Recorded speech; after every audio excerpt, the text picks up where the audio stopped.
Carlos Cabrera Álvarez nació en Córdoba el 1 de octubre de 1940 y murió en esa misma ciudad el día 20 de agosto de 1986, a los 45 años. Fue escritor, comentador radial, ajedrecista, dirigente en diversas instituciones culturales y deportivas, ajedrez, y ejecutivo empresarial. A través de actividades tan diversificadas, él personificó en su obra y en su existencia concreta una filosofía de vida que atravesó todo lo que hizo, desde lo poético hasta lo cotidiano.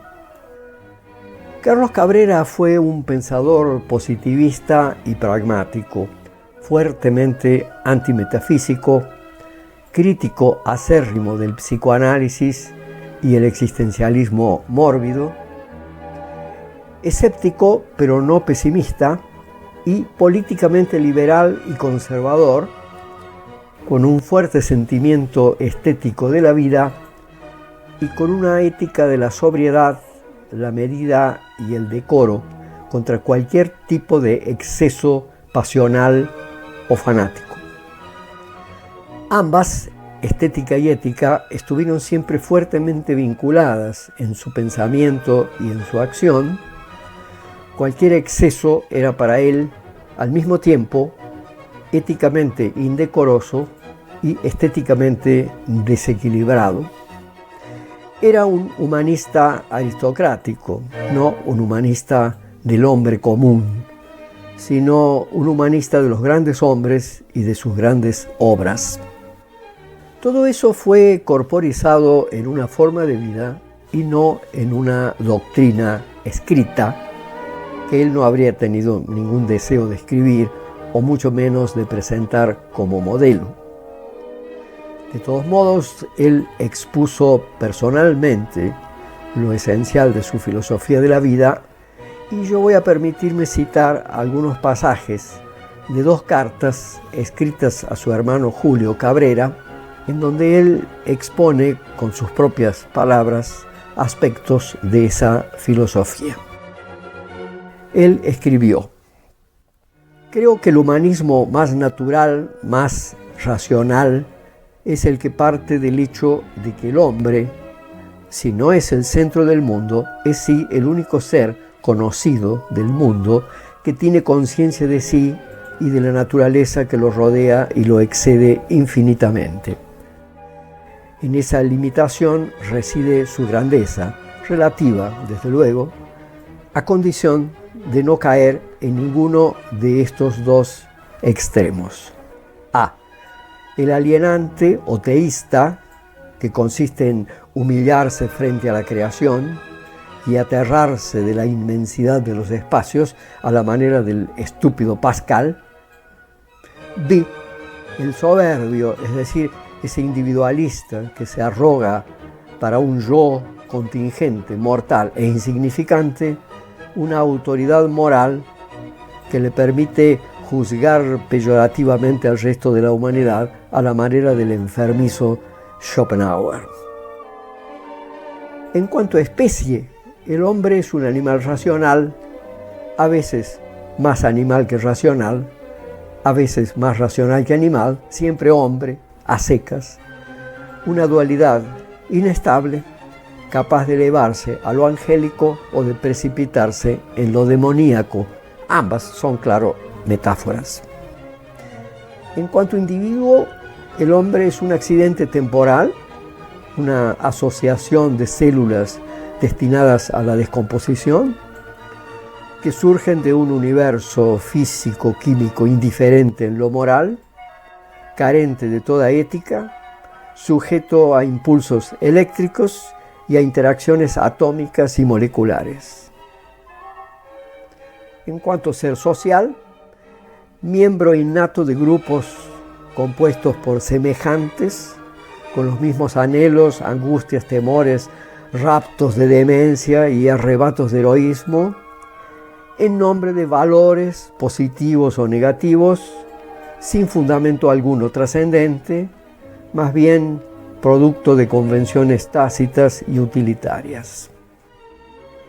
Así las cosas, creo en el valor supremo de la libertad, concebida como el conjunto de condiciones que permite a cada hombre desplegar sus peculiares potencialidades, ser feliz igual a sentirse bien, a su manera, limitado solo por el mismo derecho de los otros hombres.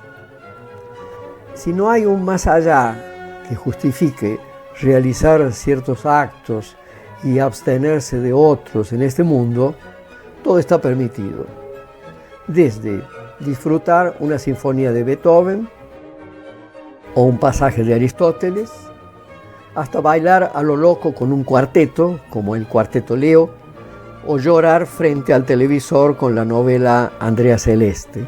No me considero con derecho a condenar a quienes no comparten, por ignorancia, por temperamento, por falta de oportunidad, ¿qué importa?, mis preferencias. Solo exijo que me dejen gozar de las mías y allá ellos con las suyas.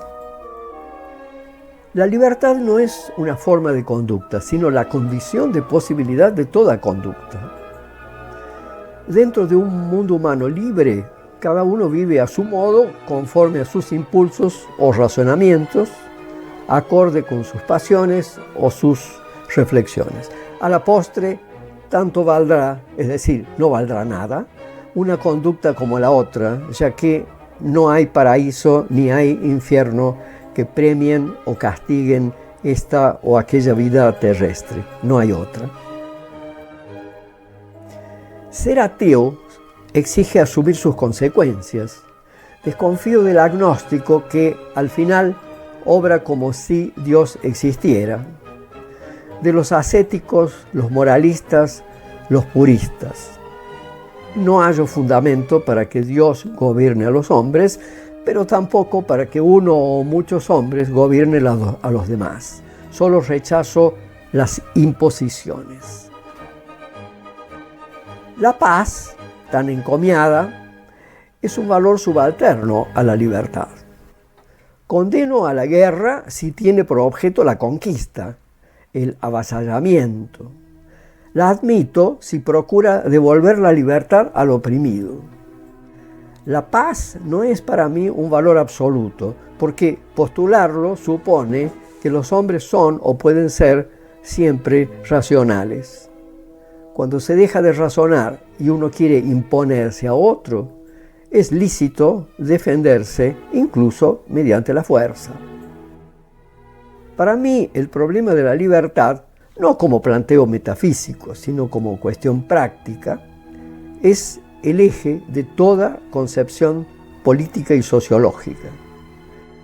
Entiendo por libertad el estado que permite al individuo, a todos y a cada uno de los individuos, desarrollar sus potencialidades intelectuales y físicas, satisfacer sus anhelos, obtener los medios necesarios para ello, programar su descendencia en hijos o en obras y asegurarla razonablemente.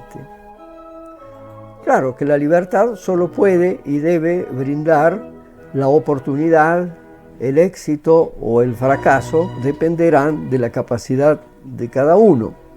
El respeto mutuo no excluye la competencia ni la existencia de vencedores y vencidos, a condición de que la lucha sea limpia.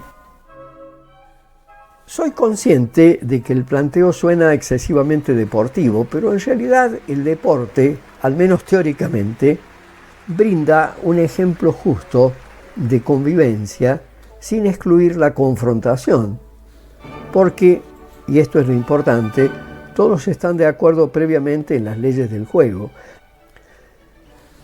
La represión debe ejercerse respetando la dignidad humana del criminal. La dignidad consiste en ser reconocido como individuo.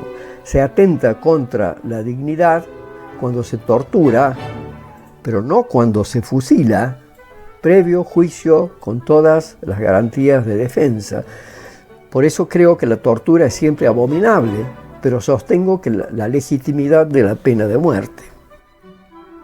Por supuesto, tampoco se respeta la dignidad cuando se mutila físicamente o psíquicamente al criminal, como es el caso de la naranja mecánica. El individuo que, como Alex, no respeta la libertad de los otros, debe ser tal vez castigado con la muerte, ya que no acepta las reglas del juego, pero jamás ser humillado o manipulado, porque se puede morir con dignidad, pero no se debe vivir vejado. Es más, la pena de muerte, en la forma expresada, respeta al criminal. Él tuvo libertad incluso para delinquir, y lo digno es que responda de ello, pero sin degradación, vergüenza o escarnio.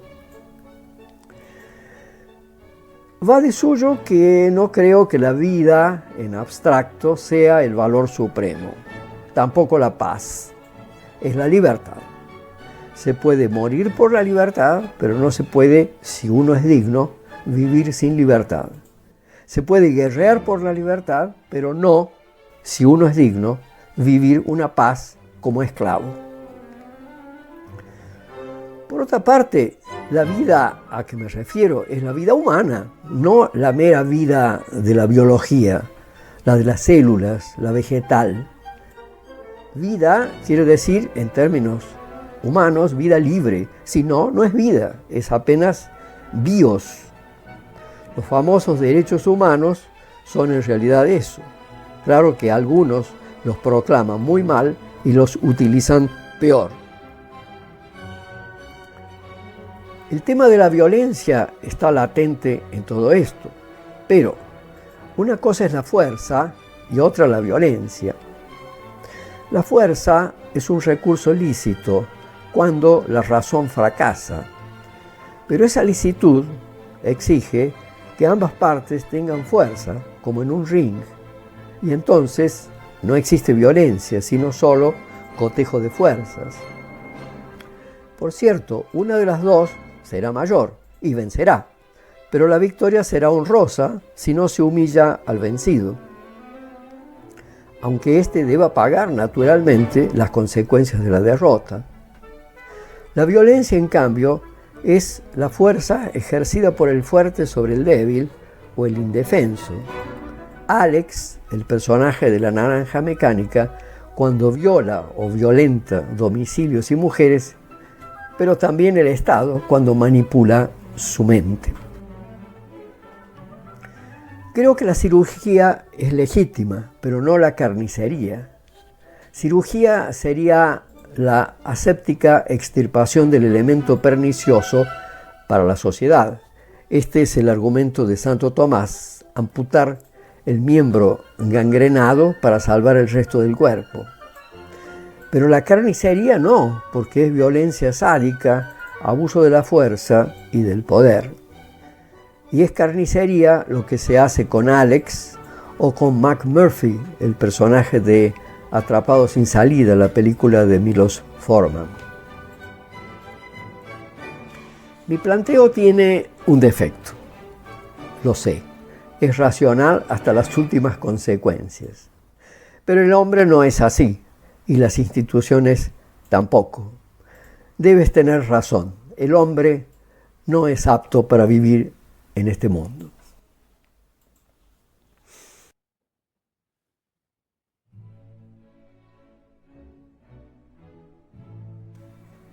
Hasta aquí la cita de la carta de Carlos. Dentro de esa forma de vida, la literatura, las actividades empresariales y organizadoras y el ajedrez ocupan un lugar, pero sin que Carlos Cabrera Álvarez haya sido exclusivamente ninguna de esas cosas, ni escritor, ni empresario, ni ajedrecista en tiempo integral. La dedicación total y exclusiva a una sola de esas actividades habría transgredido su modo de ser y de pensar. Carlos Cabrera empezó sus actividades organizadoras ya en la Asociación de Estudiantes del Montserrat, ADEM, en el Colegio Nacional de ese nombre, después en la Acción Católica, más tarde en el Centro de Estudios de la Lengua y después en la UCA, Unión Cordobesa de Ajedrez.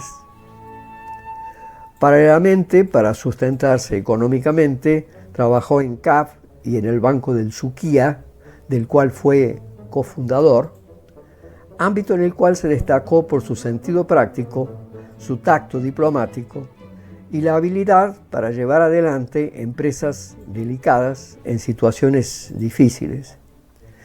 Muchas veces viajaba de Córdoba a Buenos Aires, volviendo en el mismo día para resolver asuntos que solo él podía manejar.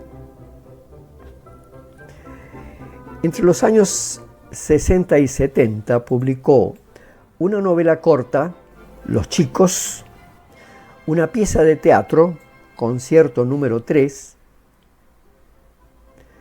y numerosos ensayos críticos sobre autores cordobeses, argentinos y extranjeros, distribuidos en artículos del diario La Voz del Interior, en libros, folletos y en su copiosa correspondencia con su hermano Julio, en donde presenta también numerosas críticas literarias y cinematográficas. Sus ensayos más importantes están en el libro Tiempo y Literatura y en el libro póstumo El lector perpetuo. Fue publicada póstuma su novela Una pasión inútil, sin duda su narrativa más lograda. Durante ese periodo se relacionó con diversas personalidades de las letras argentinas, como Malvina Rosa Quiroga, Godofredo Lascano Colodrero, Aristóbulo Echegaray, Julio Nicolás de Bedia, Américo Vallejo, Enrique Carena, Polo Godoy Rojo y Pedro Adrián Rivero, entre muchos otros. Pero ya en la segunda mitad de los años 70 fue gradualmente alejándose del ambiente literario y emprendiendo otras actividades ejecutivas y ajedrecísticas. Siempre se consideró un organizador nato y en todos los grupos con los que se relacionaba, rápidamente llegaba al liderazgo. Por ejemplo, le interesaba más dirigir la UCA que ser un gran jugador de ajedrez, y se sentía más preparado para las tareas de dirigencia que para las estrictamente creadoras, a pesar de que daba importancia a ambas. Tanto que durante sus años más dedicados a la dirigencia, nunca dejó de escribir su última novela, publicada en 1987, un año después de su muerte.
Es curioso que Carlos siguiera su vida normal y me enviara regularmente las noticias sobre sus actividades, lecturas, idas al cine, sin que nada en ese periodo hiciera sospechar de un tormentoso proceso creativo, a no ser por las esporádicas y como desentendidas alusiones al libro en algunos momentos de su correspondencia.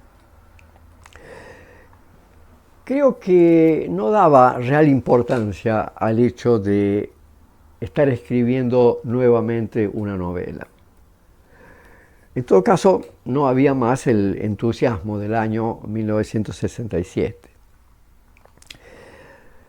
Para entender esto, habría que adentrarse en la personalidad de Carlos. Yo siempre lo consideré un escéptico, una mirada distanciada y estética sobre el mundo. Escribir una obra literaria era para él parte del gran absurdo de existir, absurdo que solo podía expiarse estéticamente creando otro objeto absurdo en ese mismo mundo absurdo. Pero había que construir ese objeto con estética, con meticulosidad, con preciosismo. Vivir y escribir como un caballero, ese parecía ser su lema. Creo que en esa época le interesaba mucho más escribirme sus largas y detalladas cartas que escribir la novela, que estuvo parada durante largos periodos en los que ni siquiera se acordaba de ella.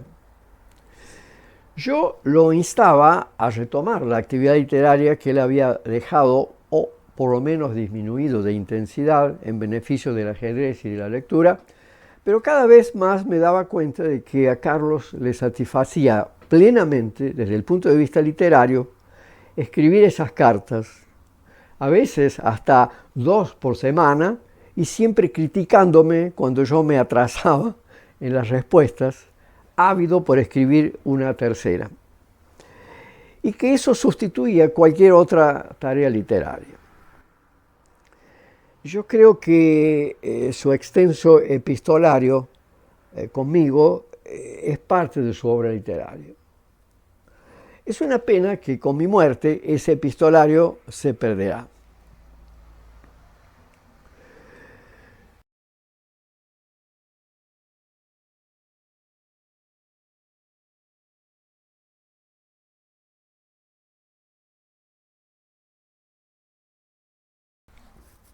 Yo me quejaba de tener la obligación de escribirle tanto como él lo exigía y comencé a disminuir la frecuencia de mis cartas.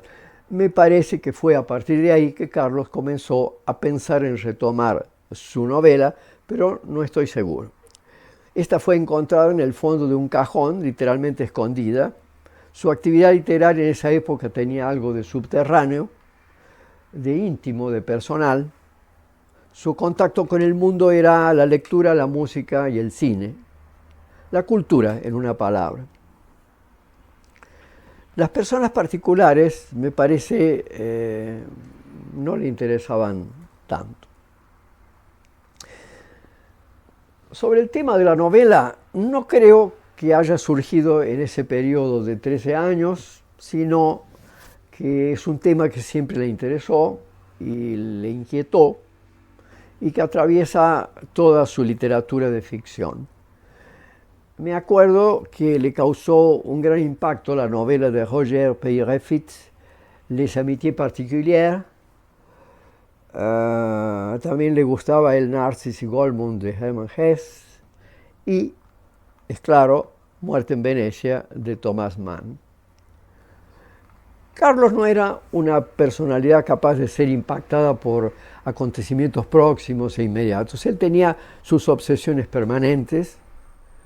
Esa novela la podría haber escrito en cualquier momento, podría haber surgido en cualquier época.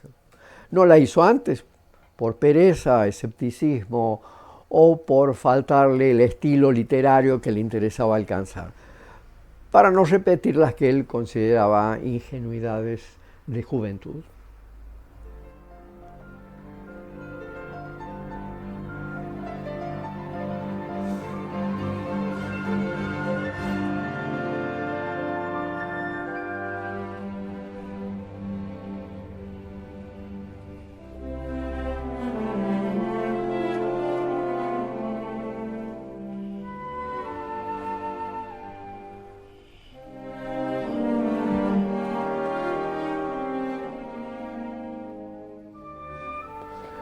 En realidad, en Carlos la escritura y la lectura no se separan. Me acuerdo de que Sartre divide su libro Les mots, posiblemente el texto de Sartre que Carlos prefería, precisamente con los títulos Lire, Écrire. Si le gustaba Les mots era porque allí Sartre mostraba lo que era capaz de hacer con el lenguaje cuando dejaba de lado los insultos, las palabras soeces y las descripciones crudas tan típicas del existencialismo. Yo creo que él escribía porque leía, como en un movimiento orgánico y regular. Creo que él fue fundamentalmente un gran lector, uno de los mejores lectores de Henry James, Proust y Borges que existieron en el mundo. Entonces lo que iba leyendo lo instaba a pensar en lo que él mismo quería escribir. Yo creo que Carlos escribía cuando leía y leía cuando escribía. Entonces, la compulsión de Carlos por escribir, no me gusta mucho hablar de vocación, no viene de un contacto con el mundo, sino de un contacto con las letras. En verdad, en la particular visión que yo tengo de él, creo que Carlos, escritor, no deseaba ese contacto con el mundo. Creo que de cierta forma el mundo lo molestaba un poco. Ya tenía que ocuparse con el mundo durante muchas horas de su día normal, de manera que el mundo estaba como suspendido en su literatura. Lo que leía, y sobre todo los escritores que admiraba, estaban mucho más presentes para él que el mundo real. Él también, como Martel, el personaje de Una pasión inútil, a veces se fugaba de la realidad. El mundo parecía desagradarlo porque no estaba bien escrito. Sus maestros fueron sus escritores favoritos, europeos, James, Proust, o latinoamericanos, Borges, Cortázar, Vargas Llosa. No creo que siguiera a ningún autor local.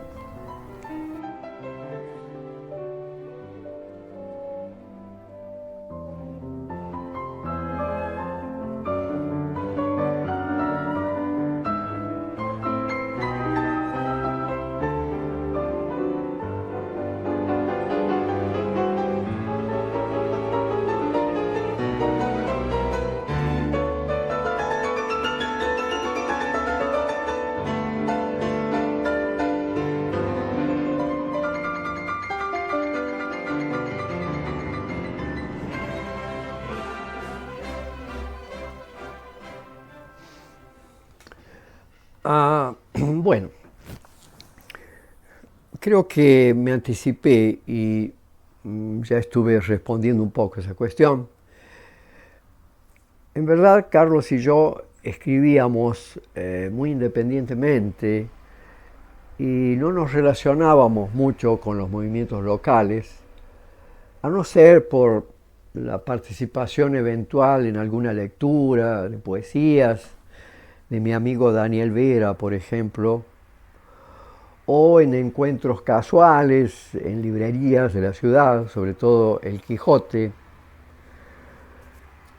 Íbamos mucho al teatro y al cine, pero muy poco a los eventos culturales de la ciudad, en donde podríamos encontrar a otros escritores. Había una cierta timidez de nuestra parte y formábamos un par bastante autosuficiente. En verdad huíamos de las personas. Carlos en particular era muy internacionalista y antiprovinciano. Le gustaba la gran literatura apátrida y menospreciaba las literaturas comprometidas con otra cosa que no fuera la literatura. En eso se aproximaba a su admirado Borges. No creo que encuentres ningún movimiento o autor local que haya tenido influencia decisiva en Una pasión inútil. Carlos convivía mucho más con Proust, con James o con Mann que con cualquier escritor cordobés, sin ninguna duda. Entonces, las relaciones de Carlos con Córdoba son complejas. Curiosamente, uno de los primeros contactos literarios de Carlos no fue cordobés, sino porteño. El Instituto Amigos del Libro Argentino, comandado por Aristóbulo Echegaray, de quien se hizo muy amigo en la década de 60. El instituto publicaba la revista Bibliograma. Creo que Carlos se transformó en una especie de representante cordobés del instituto que le puso su sello editorial a disposición para sus escritos. Carlos tenía tan solo 25 años. Después estuvo bastante vinculado con la Comisión Municipal de Cultura de Altagracia, que incluso le premió el cuento La pureza perdida en 1966, con una mención fuera de concurso. Carlos comenzó a enviar sus libros publicados a diversos intelectuales y sociedades. Tuvo un contacto, creo que fugaz, con la SADE, de la cual se alejó después, un poco desagradado por los mutuos elogios de los escritores locales, actitud que le parecía provinciana y poco estimulante. Un contacto mayor fue con el Centro de Estudios de la Lengua, presidido por Blanca Echemendi y Antonio Catinelli, pero Carlos era muy crítico y perfeccionista, y en todas las sociedades e instituciones en las que actuó siempre tuvo conflictos con los dirigentes, como los tuvo más tarde también en el mundo del ajedrez, y acabó pidiendo la renuncia. Hubo solo dos poetas locales con los que Carlos se relacionó. Uno de ellos, que no era cordobés de nacimiento y de quien Carlos se hizo muy amigo, fue Américo Vallejo, que yo conocí en la universidad estudiando filosofía. Yo los presenté porque veía en Vallejo, fallecido prematuramente, como dicen los optimistas, una personalidad extraordinaria.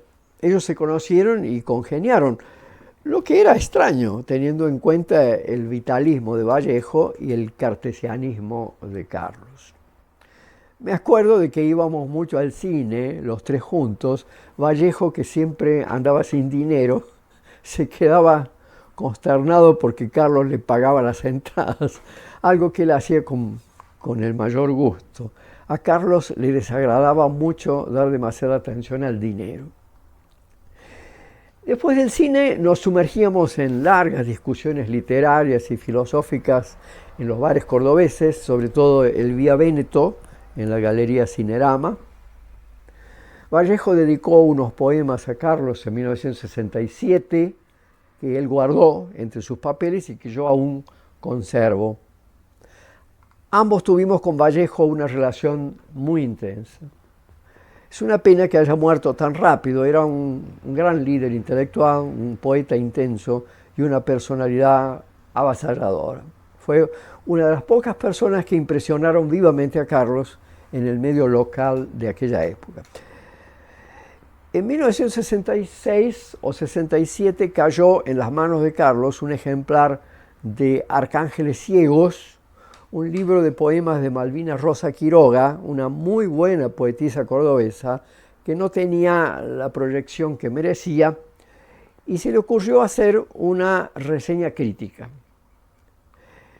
En aquella época, Carlos quería hacer carrera literaria y el camino para un debutante le parecía ese, mezclarse con la realidad literaria más inmediata y tratar de interactuar con ella. En 1967, la Sociedad Argentina de Letras, Artes y Ciencias le publica el ensayo Malvina Rosa Quiroga, romántica y mística, a propósito de arcángeles ciegos, que aparece poco después de la novela Los chicos. El ensayo era muy elogioso y Malvina simplemente quedó de inmediato seducida por la inteligencia de Carlos. Tuvieron una amistad intelectual muy duradera.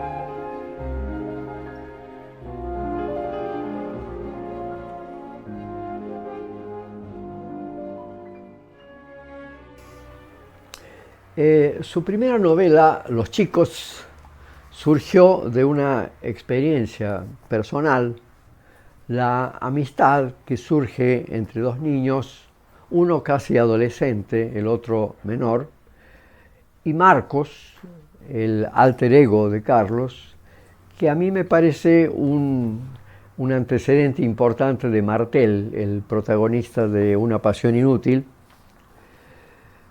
El libro de 67 está muy bien escrito, con el riguroso dominio del idioma que Carlos tenía hasta en su correspondencia, aunque el estilo naturalista y literal, sin sutilezas, acaba transformando el libro en una especie de narración didáctica más que de novela propiamente dicha. Pero el libro tiene un montón de cosas interesantes. En las primeras páginas hay algo del cordobés renegado que era Carlos, siempre amante apasionado de Buenos Aires. Yo soy cordobés y sin embargo no me gusta Córdoba, le hace decir a Marcos en la página 19 del libro. Y más adelante, Córdoba es solo una ciudad grande, pero no es una gran ciudad como Buenos Aires. Esto debe sonar como herejía, pero ilustra el amor que Carlos tuvo siempre por la capital, que recorrimos de cabo a rabo tantas y tantas veces, desde Belgrano, en donde yo viví desde 1977, hasta San Telmo. El cosmopolitismo de Buenos Aires lo seducía, el provincianismo cordobés lo ahogaba, y eso está presente en el primer diálogo que Carlos entabla con los chicos. La inspiración de la novela surgió de una experiencia personal muy intensa con dos chicos que realmente estuvieron de visita durante un mes en casa de unos amigos, los Osimani. Carlos recorrió Córdoba de punta a punta con esos dos chicos, con los que tuvo una relación bonita e impresionante delante de la incomprensión y dogmatismo de los adultos. Él trató de pasar la emoción de esa experiencia al papel, pero esas tentativas siempre son muy delicadas y difíciles de realizar. Tratar de hacer sentir a los lectores lo que sentimos nosotros en una experiencia muy personal. Es mejor escribir sobre algo en lo cual no estamos tan involucrados, tan emocionalmente comprometidos. Entonces creo que Carlos escribió Los chicos para él mismo, para recordar esos pocos días maravillosos, sin darse cuenta de que corría el riesgo de ser el único lector de su libro capaz de comprenderlo. Como yo lo veo, La protagonista absoluta, tanto de los chicos como de Una pasión inútil, es la cultura. Mediante la cultura, Marcos se aproxima a los chicos y los transforma en sus amigos, y es también mediante la cultura que Martel pretenderá muchos años después conquistar a Santiago. Santiago es para mí Juan José o Guillermito, los chicos, 10 años después. Pero la cultura continúa presente como manera apolínea de seducción. Comentando la ópera Carmen, Marcos afirma lo siguiente: solo por la cultura puede el hombre librarse de cometer el error tan trágico como el del soldado. Las mujeres, o al menos algunas, como la gitana Carmen, aparecen como peligros para el hombre culto. Esto también está claramente presente en la pieza Concierto número 3, de la que hablo después. Y Marcos trata de convencer a los chicos de esto. Recuerden que toda la amistad de Marcos con los chicos se desarrolla dentro del ambiente de vida de un matrimonio vulgar, monótono y sin imaginación, con un marido mediocre y una mujer siempre quejándose de dolor de cabeza y de los propios chicos, ella siempre amenazando interrumpir las lecciones culturales de Marcos. Al final del capítulo 6, Laura intenta impugnar la capacidad de seducción cultural de los chicos por parte de Marcos en uno de los momentos clave de la novela, creo yo, página 83 hasta el final. Todo esto no es gratuito y yo creo que este trasfondo es lo mejor que tiene la novela, aquello que se puede leer en las entrelíneas. Al final del capítulo 7, el malestar de los adultos es ya total, casi asfixiante, y el seductor cultural es excluido y sometido a la tortura del silencio. Marcos y Rubén han sido entrañables amigos hasta el casamiento de Rubén con Laura.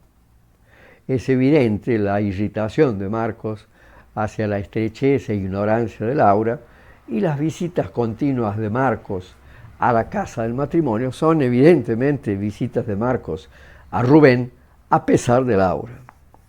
Los chicos son el detonante de una relación de intenso afecto entre Marcos y Rubén que fue interrumpida por el casamiento de este. El capítulo final, magistralmente escrito, es de una melancolía difícil de soportar, pero creo que anticipa la tesis del fracaso de la cultura delante del mundo. La partida de los chicos, como si los adultos hubieran decidido apresurarla para librarlos del asedio cultural de Marcos, es la pura interrupción del placer superior y el triunfo de la monotonía mediocre de los valores establecidos. Este libro me enternece mucho cuando lo leo, especialmente los 2 últimos capítulos. Claro, no tiene tanta magia de lenguaje, pero es un golpe afectivo difícil de resistir, tanto por lo que dice como por lo que se abstiene de decir. En Concierto número 3, la única pieza de teatro que Carlos escribió, Marcos se transforma en Javier y Rubén se transforma en Ignacio. De nuevo, un joven muy culto con un amigo más vital, culturalmente inferior, pero con el cual el intelectual está muy vinculado afectivamente. Y una mujer que amenaza al mismo tiempo a la cultura y a la amistad, esta vez, Alcira en lugar de Laura. Aquí hay una novedad. Por primera vez se intenta seducir a una mujer a través de la cultura. Para Marcos, Laura era irrecuperable, pero Javier piensa que puede unirse a Alcira mediante la cultura.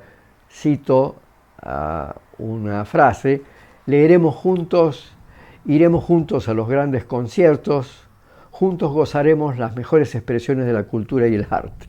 Nunca se vio una declaración de amor tan extraña. En el segundo acto de la pieza, la catástrofe. Alcira quiere ser amada físicamente como mujer, quiere tener hijos, no quiere ser simplemente una compañera cultural. La mujer acaba perjudicando la obra del escritor y al final de la pieza él vuelve al buen amigo que trató de aconsejarlo y que no fue oído. Javier dispensa a la mujer, que lo separa de la cultura y del amigo, como Marcos no consiguió dispensar a Laura, que lo separaba de la cultura y de Rubén en Los Chicos. Bueno, no sé si mi interpretación es demasiado reduccionista, pero creo que Carlos siempre escribió el mismo texto y presentó el mismo personaje. El mismo joven culto que conquistó a los chicos con el brillo de su inteligencia en el 67, más tarde, en el 69, trató de casarse con una mujer que lo asistiese en su devoción a la cultura y no consiguió. Y ese mismo joven, ahora transformado en un hombre de media edad, intenta en 1986 seducir a un jovencito, Santiago, mediante la cultura, como antes lo había hecho con los chicos y fracasado con Alcira. Pero también fracasa esta vez. En verdad, todas esas pasiones, los chicos, Alcira, Santiago, son pasiones inútiles, porque, como ya se sabe, en la vida ocurre casi siempre lo contrario de lo que un espíritu cultivado esperaría, que es la cita de Musil que se encuentra al inicio de Una pasión inútil. No sé si puede chocar esta interpretación un poco freudiana. Para defenderla te digo que otras dos personas lo vieron así, a su manera. Enrique Carena es un joven director de teatro y la mencionada Malvina Rosa Quiroga, como lo atestiguan sendas cartas de ellos que aún conservo. Los ensayos de Tiempo y Literatura están fuertemente influenciados por nuestras conversaciones durante años y me interesaron menos que las ficciones. Creo que en estas Carlos consiguió, tal vez a pesar suyo, poner su existencia en riesgo. Los ensayos me parecen fríos, precisos, distanciados, como era él mismo. Son a veces brillantes, pero no consiguen entusiasmarme. Que yo sepa, ninguna obra de Carlos tuvo una repercusión interesante o una reseña que saliera de la rutina. Sin duda, creo que Carlos Cabrera fue una figura interesante, un escritor que debe ser incluido en cualquier buena historia de la literatura cordobesa. Por eso el trabajo que estás haciendo es tan importante.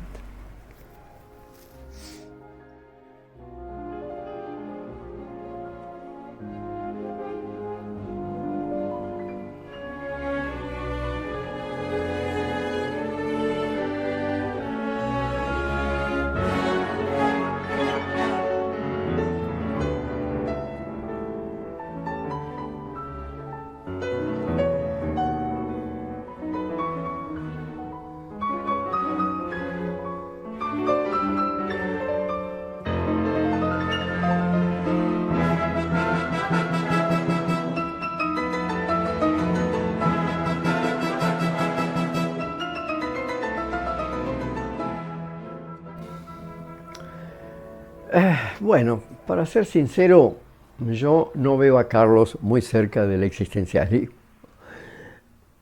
Tal vez hagas esa conexión con el existencialismo debido al título de la novela, que es una conocida frase de Sartre. Pero sabemos que el título original de la novela era El Camino de Santiago. Si este título hubiera sido preservado, tal vez no hubiéramos pensado en establecer relaciones de la novela con el existencialismo.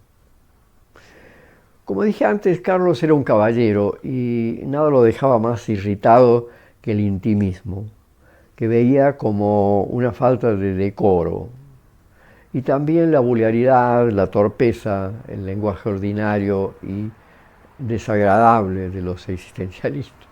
Él creía que aún lo más terrible de la condición humana debía ser dicho con altura, en gran estilo. El existencialismo sartreano en particular le parecía especialmente escabroso y desagradable. Herían lo que a él le gustaba llamar el buen gusto y que justificaba ciertos moralismos de su parte. Pues Carlos, creo yo, fue una especie de curioso moralista liberal a favor de la liberación de la pornografía, pero no de la obscenidad. La novela La náusea, que fue tan fundamental en mi propia formación, estaba muy lejos de ser lectura favorita de Carlos, con sus descripciones a veces insoportables del sentimiento primordial del protagonista, aquel exceso asociado al vómito y a la descomposición. Todo eso le desagradaba muchísimo.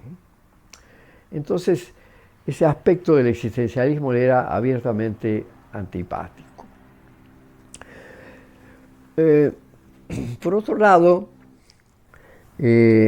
Carlos no se conmovía demasiado con tendencias vitalistas del pensamiento, estilo Nietzsche, por ejemplo, que tuvo tanta influencia sobre Camus. Él era muy intelectual, muy racionalista, muy cartesiano y no le gustaban las explosiones vitales. Me acuerdo una vez que estábamos discutiendo sobre la expresión de Nietzsche, escribir con la propia sangre, y Carlos se burló de ella. No entendía que uno tuviera que echarse encima de la máquina de escribir, bramando y gritando y llevando todos sus tormentos vitales a la escritura. La literatura era para él apolínea, no dionisíaca. Era equilibrio, orden, pulcritud, cuidado, elegancia, y no exceso, vitalidad desenfrenada y expansión destructora. Carlos creía en cultura superior, en un sentido apolíneo. Las borracheras dionisíacas, con sus gritos nietzscheanos, lo dejaban indiferente o irritado. A pesar de todo eso, en el año 1967, cuando yo estaba cursando la disciplina Historia de la Filosofía Contemporánea en la Universidad Nacional de Córdoba, con el profesor Walter Bühning, Daniel Vera y Américo Vallejo eran mis colegas de clase, yo solía grabar las clases y escucharlas al día siguiente con Carlos después del almuerzo. Eran clases sobre Heidegger y Sartre. Carlos las escuchó a todas, con mucha atención, y las discutimos exhaustivamente, de manera que él acabó haciendo todo el curso conmigo. Pero todas esas cuestiones sobre el sentido de la vida, el suicidio, la miseria de la condición humana, la autenticidad, siempre le despertaron el mayor escepticismo y a veces sus más ácidas críticas. La metafísica existencialista irritaba su espíritu esencialmente positivista y analítico. Para él, el mundo era simplemente lo que era y, valga el juego de palabras, no tenía sentido preguntarse por su sentido o cuál era nuestro destino, etc. Así lo dice claramente Javier en la pieza Concierto número 3. Yo creo que rechazaba el suicidio por ser antiestético y grosero y no por razones morales. Entonces, a Carlos la filosofía en general lo dejaba un poco indiferente. No tenía un espíritu especulativo, no era dado a grandes reflexiones sobre el hombre, el mundo, los valores, a no ser a través de la literatura. Para él, la literatura era la gran filosofía. Los sistemas de pensamiento lo dejaban indiferente. En esto se asemejaba realmente a Thomas Mann, Hermann Hesse y Musil, que tenían vastos conocimientos de filosofía, pero que los aplicaban en sus literaturas sin pretender escribir ningún tratado. También Sartre y Camus en gran medida demostraban sus tesis a través de la escritura, pero creo que Carlos prefería a los alemanes. Él solía comentar que las ideas filosóficas podían aplastar una obra literaria y tornarla irrespirable por el exceso de tesis. Eso le parecía que ocurría, por ejemplo, en una novela como Doctor Faustus de Thomas Mann o El juego de los avalorios de Hermann Hesse. Curiosamente, Arturo García Astrada, filósofo y poeta cordobés, que leyó la novela de Carlos durante el proceso de su publicación, tenía la misma opinión sobre Una pasión inútil, que se utilizaba a la literatura para vehicular tesis y eso afeaba la escritura. Bueno, Carlos era consciente del problema, pero a él le parecía que su novela había conseguido escapar de ese peligro, tanto que en sus últimas cartas él hablaba de presentar su novela al concurso MC, lo que indica que estaba satisfecho con el resultado y en particular con la conjugación que había conseguido hacer entre las ideas filosóficas del libro y su estilo literario. Respecto de la tesis que Una pasión inútil transmitiría, yo pienso lo siguiente. Es una tesis escéptica, irónica y melancólica, una tesis sobre la derrota de la cultura por parte del mundo, como reza la misteriosa cita inicial de Musil que nunca conseguí encontrar. Y el triunfo del espíritu práctico y seductor, de la mentira, de la audacia, de la sexualidad combativa sobre la sobriedad y la inteligencia. Una tesis sobre la derrota de Apolo frente a Dionisio. De hecho, Freddy, el actor homosexual de la novela, es un dionisíaco y le roba el objeto de amor al contemplativo y perfeccionista Apolíneo Martel, que mientras está contemplando su objeto de deseo y tratando de conquistarlo mediante la cultura superior, el espíritu práctico y la sensualidad combativa de Freddy se lo llevan. Es una especie de autoironía, como si Carlos dijera al lector: ya sé que mis valores serán sistemáticamente derrotados, pero aún así continuaré asumiéndolos. Es así como yo lo veo. Socialmente la lucha está perdida. Por eso él apela a la naturaleza para poner las cosas en su lugar. Una curiosa y oportuna enfermedad mata a Santiago, deja a Freddy sin su presa y Martel encuentra otros Santiagos que tal vez, quién sabe, es una tesis al mismo tiempo decepcionada y esperanzada.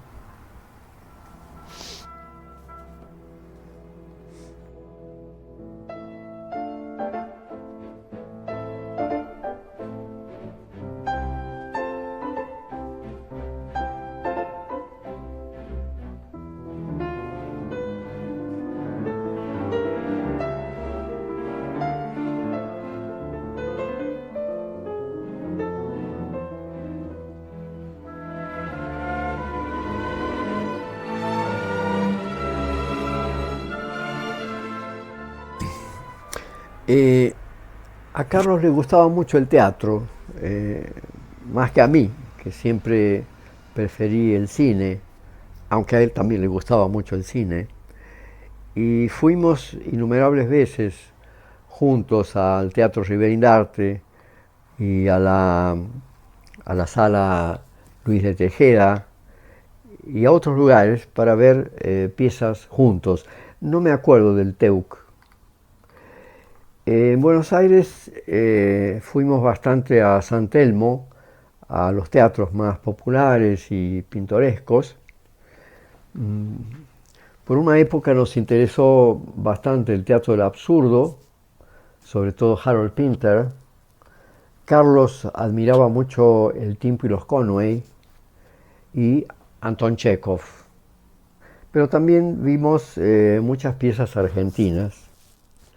Una vez fuimos a ver Las Criadas de Genet con Héctor Alterio en el papel de la señora, pero no me acuerdo de El Balcón. Jean Genet no era ciertamente un autor que pudiera interesar a Carlos, de manera alguna. Es interesante leer su comentario sobre la película Querelle de Fassbinder, basado en un relato de Genet, para ver su actitud distante respecto de este autor. La homosexualidad tenía que ser tratada con fineza, como en Muerte en Venecia, por ejemplo, y no de una forma morbosa e indelicada. Genet le parecía a Carlos un exhibicionista. Concierto número 3 nunca fue estrenada. Él fue amigo de infancia y de juventud de Enrique Carena, un director cordobés que tuvo cierta relevancia en esa época, pero que según parece también murió prematuramente. Yo creo que Carlos secretamente quería que Carena pusiera en escena Concierto número 3, inclusive la obra le está dedicada a Carena. Pero lamentablemente a Carena no le gustó la pieza. Yo conservo una carta de Carena y la respuesta de Carlos. En realidad Carena cometió el gran error de pretender conectar la trama de la pieza con la personalidad de Carlos. Y este se puso furioso porque nada le incomodaba más que exponer su vida personal al público. De manera que le respondió con una carta fría y un poco agresiva y parece que no volvieron a hablar del asunto.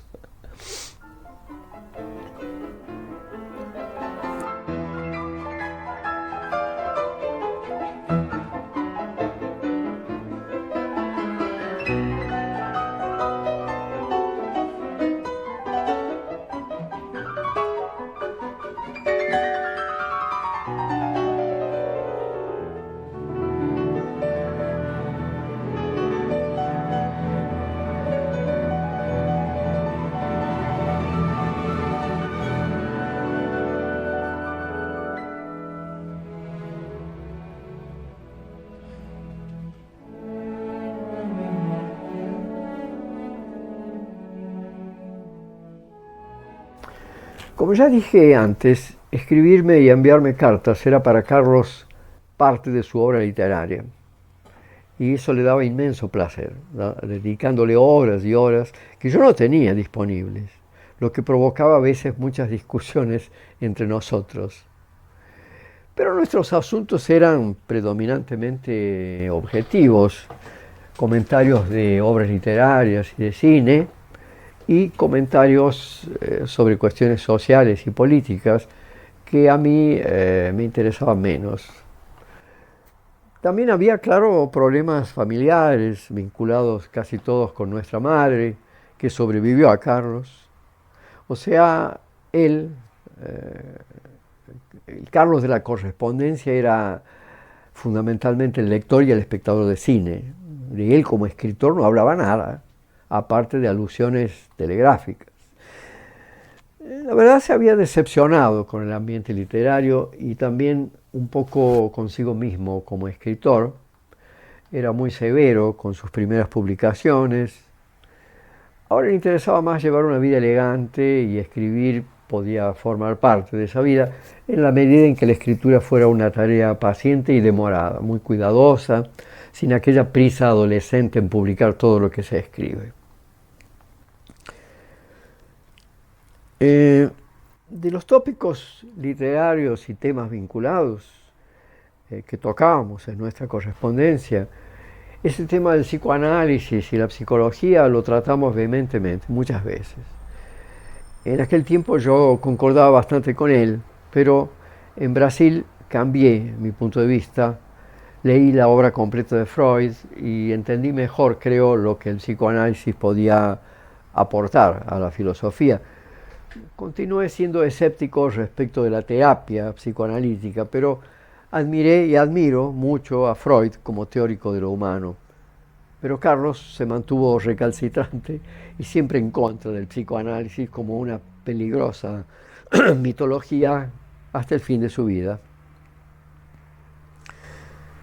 Los temas que abordábamos estaban casi siempre ligados a los libros que Carlos me comentaba. Recuerdo, por ejemplo, de una discusión sobre feminismo y mujeres a propósito de un libro de Catherine Mansfield, del día 1 de octubre del 78, día en que Carlos cumplía 38 años, sin saber que no viviría otra década completa. A veces a propósito de películas como El francotirador de Michael Cimino, discutimos sobre crítica de arte. Él había escrito una vez, cito: por cierto, y lo sostengo en Tiempo y Literatura, la crítica de arte se parece más al arte que a la ciencia por su arbitrariedad y subjetividad. Solo que yo pienso que eso no es para desesperarse. Hasta ahí la cita. Tuvimos una larga y a veces áspera polémica sobre películas, sobre la guerra del Vietnam, la mencionada antes El francotirador y Amargo regreso de Hall Ashby, acerca de las relaciones entre ideologías políticas y estética. En octubre de 79, Carlos me visitó en Brasil, quedó encantado con la cultura brasileña, se llevó mucha literatura local, sobre todo Guimarães Rosa, que lo impresionaría vivamente, Clarice Lispector y Jorge Amado, que a mí nunca me gustó, pero que a él le encantaba. A propósito de Naranja Mecánica de Borges, discutimos sobre guerra y violencia, pero ahora me doy cuenta de que tuvimos más polémicas sobre cuestiones políticas del momento, y eso fue un síntoma de cómo era nuestra relación en esa época.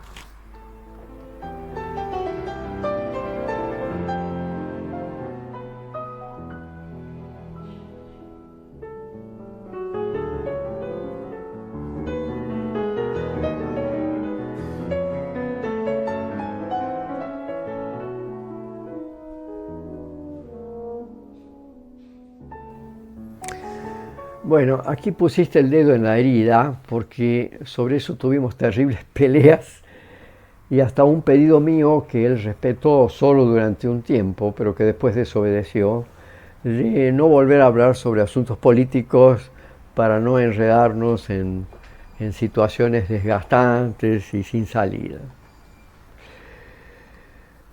Carlos pasó por muchas convicciones diferentes y antagónicas a lo largo del tiempo, como suele ocurrir con los intelectuales interesantes e inquietos.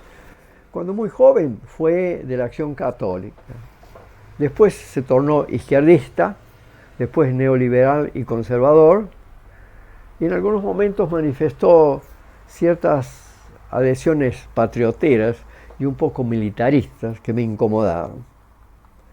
Yo no sé a qué se debían realmente esos vaivenes ideológicos. Carlos era vehemente en sus convicciones, imprecaba contra todo lo que odiaba y elogiaba sin retaseos lo que admiraba, y a mí me parecía que él simplificaba horrorosamente las cosas. Curioso que alguien tan racional como él fuera tan apasionado en política. Cuando Carlos fue invitado a ser candidato para ocupar la presidencia de la UCA, Unión Cordobesa de Ajedrez, en 76, él aceptó y me escribe en la misma carta: soy un tipo desapasionado, pero tengo sin embargo una pasión, el poder. Solo ocupando un cargo de responsabilidad y con facultades de mando, me siento comprometido vitalmente con lo que hago, acaso por vanidad o por amor propio. En cualquier caso, logro desprenderme de parte de la frialdad con que acometo toda otra actividad o función. En algún momento él pone este interés por la diligencia y el poder encima de su vocación literaria, lo que provocó muchas reacciones por mi parte. Insisto en esto del ajedrez, aunque no hay ninguna pregunta tuya sobre esto, porque me parece que refleja bien ciertas posturas políticas de Carlos. En 77 le ofrecen el cargo de presidente de la UCA, se pone en campaña y gana. Pero en una carta de abril de 78 ya aparecen los conflictos y escribe: habrá asamblea de la UCA el 27 de mayo, oportunidad en que pongo a disposición mi renuncia.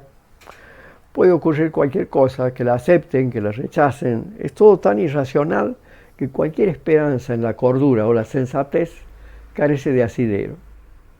Pero, ante el estremecedor espectáculo de Italia en vilo por los criminales que secuestraron a Aldo Moro, viendo al Papa pedir de rodillas su liberación, Mi pequeño contraste político en una federación municipal deportiva es deleznable. Aborrezco la pasión, antesala de la demencia, y conservaré mi lucidez y mi actuar guiado solo por la razón, aunque sea el último o el único ser humano capaz de hacerlo. El final es extraordinario. Él escribe: confieso mi desazón, mi asco por el cotidiano andar por el mundo. Comprendo al notable protagonista de Grupo de Familia, la película de Luchino Visconti, recluido entre cosas bellas. Y el ajedrez es una cosa bella, aunque los ajedrecistas son abominables. En varias oportunidades le dije que se desgastaba en esas luchas políticas municipales y que lo que tenía que hacer era ponerse a escribir. Irritado me responde: si debo, por imperio de las circunstancias, recluirme en un gabinete, languideceré como hasta hace un año, privado de lo que constituye mi mejor afirmación personal. No puedes desearme eso, ni siquiera con la excusa de que escriba cosas que considero intrascendentes. Mero pasatiempo de ocioso inútil, lo que no quita, continúa, que lo haga con el mismo hedonismo con que paseo por la peatonal o escucho un disco o veo un filme. Es lo superfluo de la vida, lo encantador de la existencia. Creo que esto es fundamental para entender el lugar que la literatura ocupaba en su vida y también explica por qué él no comentaba nada acerca de la novela que estaba escribiendo. Simplemente aquello no era el centro de su vida, no era lo que lo definía. Una de las alusiones a la novela El Camino de Santiago aparece inmediatamente después de la renuncia a la UCA, comentando que ahora tendrá más tiempo para la literatura. Cito: también quiero revisar y ordenar los surtidos cuentos y artículos, publicados o no en diarios, con los que tal vez se formen sendos volúmenes, añadiendo otros.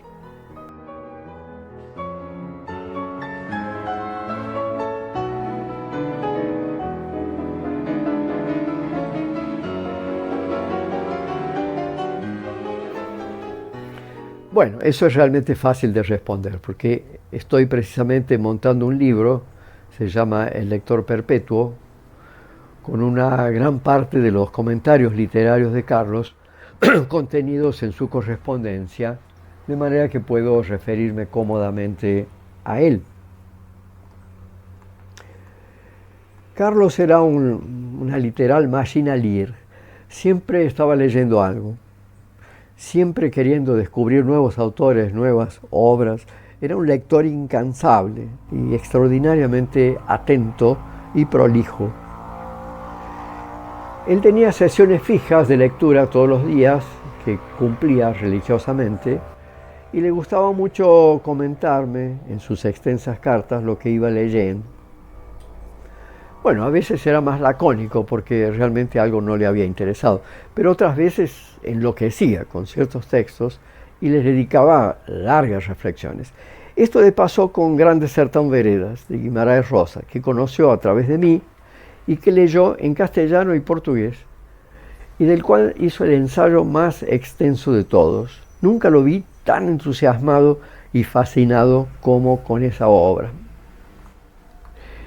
En determinado momento se entusiasmó con literatura latinoamericana y leyó, además de Guimarães Rosa, a Carlos Fuentes, Jorge Amado, Manuel Escorza, Juan Filloy, Clarice Lispector, Manuel Puig, pero muy especialmente a Vargas Llosa.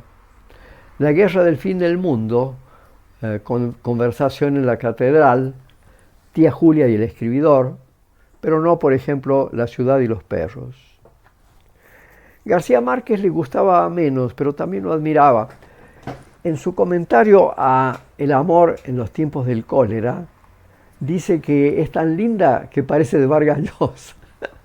Pero 100 años de soledad, que leyó muy tardíamente, mucho después del boom, le pareció extraordinaria.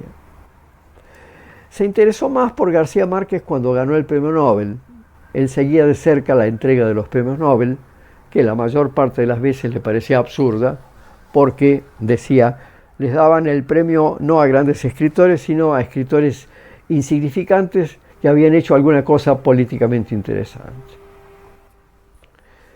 La lectura de Cortázar fue una constante en nuestras vidas y tuvo influencia decisiva en nuestra literatura y pensamiento. Cortázar fue más que una lectura para nosotros, fue una inspiración, un clima, un pathos, algo muy impresionante. De los cubanos admiraba a Alejo Carpentier y Lezama Lima, pero nunca leyó a Sarduy, que es mi preferido. Admiraba mucho a Manuel Mujica Lainez, sobre todo la novela Bomarzo. Pero su interés fue siempre más por la literatura europea y norteamericana, sobre todo Henry James, Proust, Virginia Woolf, Thomas Mann. De los norteamericanos, William Faulkner, más que Steinbeck. Truman Capote nunca le gustó. También leyó a Elías Canetti, Robert Musil, Umberto Eco, Italo Calvino, Anthony Burgess, Günter Grass, Aldous Huxley, Gore Vidal y muy especialmente Milan Kundera y D.H. Lawrence, de quien admiraba inmensamente El amante de Lady Chatterley y Mujeres apasionadas. También adoraba el filme de Ken Russell sobre esta novela, pero de quien odió La serpiente en pluma. De Henry James simplemente le interesaba todo, incluso los escritos menores. Lo admiraba integralmente, era uno de los pocos escritores de los que valía la pena para él leer cualquier cosa que hubiera escrito. La única que lo podía tal vez seguir sin igualarlo era Virginia Woolf, que le parecía genial. Curioso que en la mesa de trabajo de Carlos no se encontrasen en cambio libros de escritores de todo el mundo, que todo el mundo consideraba indispensables, como Kafka y Dostoyevsky, que decididamente no estaban entre sus preferidos. A un Joyce le gustaba solo con muchas reservas. Carlos no era muy afecto al experimentalismo. La lectura de Marguerite Yourcenar le encantó. En la década del 80, o sea, poco tiempo antes de morir, Carlos se entusiasmó muchísimo con escritores como Lovecraft, Isaac Asimov, Theodore Sturgeon y Hawthorne, de quienes leyó una barbaridad de cosas que me iba comentando por etapas. Es significativo que al final de la carta en donde me comenta el final de la Guerra de las Malvinas, coloca otra de las pocas alusiones a la novela El Camino de Santiago. Cito, y siguen durmiendo en una carpeta amarillenta los borradores de la novela El Camino de Santiago a que me referí alguna vez.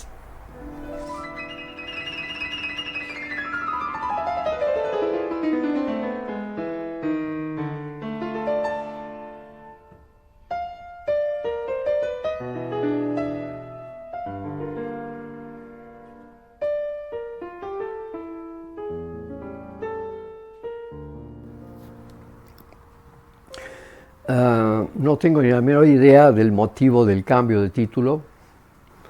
Algunas de las pocas alusiones a la novela en nuestra correspondencia son las siguientes, cito. Al mediodía, escribe, suelo leer y a la noche escucho música, estudio ajedrez y en esos días voy a tratar de desempolvar viejos proyectos literarios, sobre todo una novela corta, cuyos borradores están en una carpeta desde hace 5 años, cuyo título provisional es El Camino de Santiago. Un juego de palabras, en realidad Santiago es un personaje, no es el santo de Compostela.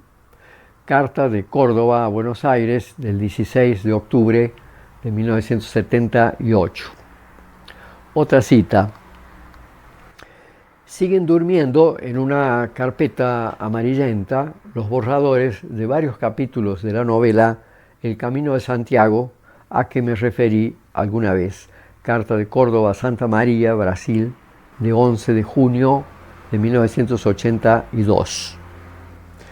Y también, cito, siempre tengo entre manos una novela cuyo mayor defecto es que es tan blasfema e inmoral que publicarla importa graves riesgos.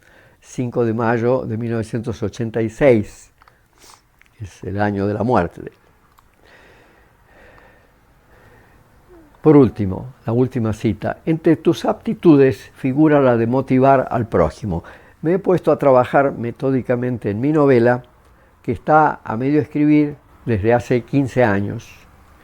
Creo haber logrado resolver la trama y solo me queda hallar la forma de que el resultado no escandalice demasiado. Tengo la triste experiencia de que mi cuento Polvo jamás pudo ser publicado porque nadie osó hacerlo. Carta de Córdoba a Santa María el 15 de junio de 1986. Y por fin, terminé el borrador definitivo de mi novel. Ahora entro al pulido final, pero me temo que no alcanzará la extensión mínima para concursar en MC. De todos modos, he decidido tratar de publicarla con concursos o sin ellos. Última carta de Córdoba a Santa María, 2 de julio de 1986, muy poco antes de morir. Note que en las cartas del 86 él no denomina la novela como El Camino de Santiago. Creo que él ya había cambiado el título, porque cuando encontré la novela en sus cajones ya se llamaba Una pasión inútil. Curioso cambio, en realidad, porque indica que antes él veía a Santiago como central, mientras que La pasión inútil no es de Santiago, es de Martel. Pero en fin, nunca lo sabremos. Yo estuve con él pocos días antes de morir y me habló de cualquier cosa menos de la novela.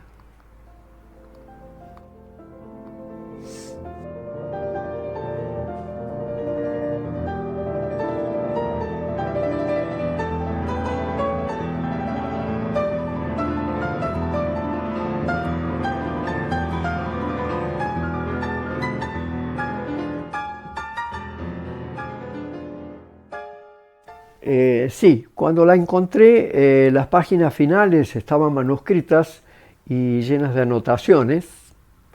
Como también soy escritor, comprendí que había que dejar las cosas tal como él las había conseguido hacer. No agregué nada, solo copié lo que estaba manuscrito. Creo que es evidente el carácter abrupto del final. Ciertamente eso no iba a quedar así, iba a ser largamente trabajado. Pero preferí dejarlo abrupto y un poco inacabado que intervenir en un estilo tan peculiar como el de Carlos y tan diferente del mío.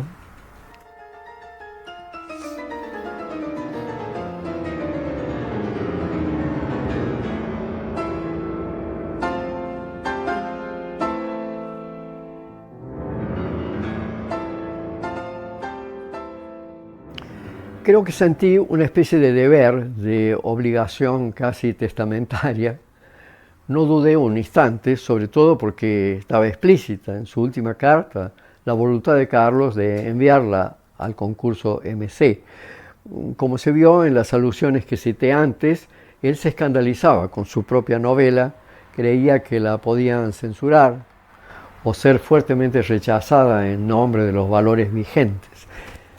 Pero si él estaba preparado para enfrentar esas reacciones, con mayor razón había que publicarla póstuma, cuando la obra podría ser juzgada por sí misma sin la posibilidad de que alguien atacase al autor y no a la obra, como suele ser tan común.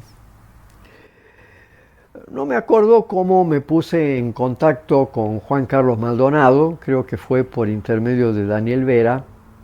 Maldonado era el importante editor cordobés de la editorial Alción. Enseguida vi que había un interés genuino y en poco tiempo llegamos a los acuerdos mínimos para realizar el proyecto. Había pasado mucho tiempo desde que Carlos había publicado el resto de su obra, segunda mitad de los años 60, inicio de los 70, y sus antiguos lectores, si aún vivieran, no vincularían aquellos viejos textos con esta nueva obra. Y se trataba de una novela que para sus lectores antiguos ciertamente sería muy diferente de las que ellos conocían, introduciría una ruptura. Aunque una visión más aguda, creo yo, descubriría enseguida las vinculaciones entre las obras anteriores y esta. Pero Carlos es típicamente, creo yo, un autor póstumo. Jamás podría haber sido un autor de éxito. Y digo eso como un inmenso elogio.